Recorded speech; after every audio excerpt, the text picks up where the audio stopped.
अस्सलाम वालेकुम। क्या हाल है सब दोस्तों का? ठीक है जनाब। आज जिस मेडिसन के बारे में बताने जा रहा हूँ, बड़ी ज़बरदस्त किस्म की मेडिसन है। आजकल जैसा कि मेरे डिसेंट्री और डायरिया, उसका सीज़न जो है वो स्टार्ट हो चुका है। हर बच्चे को तकरीबन इसहार लगे हुए हैं। किसी को पतले पानी की तरह मोशन आ रहे हैं और किसी को गाढ़े आ रहे हैं, किसी को स्मेल वाले आ रहे हैं। तो जो भी मोशन, जिस कैटेगरी के भी मोशन हो, ये इस मेडिसन से जनाब फ़ौरन ठीक हो जाएगा, पहली खुराक से इंशाल्लाह।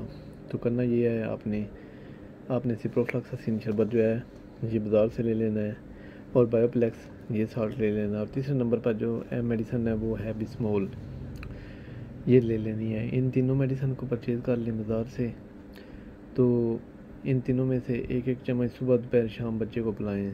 साथ में आप ORS जो है वो बाज़ार से परचेज़ करके पैकेट रखें। 1 लीटर पानी गर्म कर लें, जब वो ठंडा हो जाए तो उसमें वो पैकेट हल कर लें।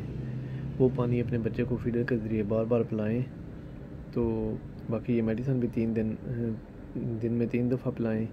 इंशाल्लाह एक दिन में इमोशनों का आराम आ जाएगा। जिस किस्म का भी डायरिया हो ठीक हो जाएगा।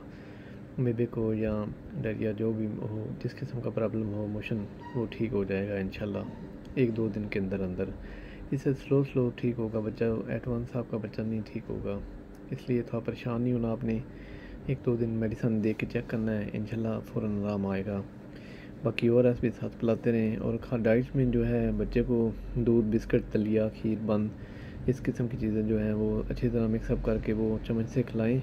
और जो रोटी वगैरह है वो ना दें, बिल्कुल सख्त चीज़ें ना दें। डाइट का ख़ास ख्याल रखें। और फीडर जो है बच्चे का वो अच्छी तरह साफ़ करें।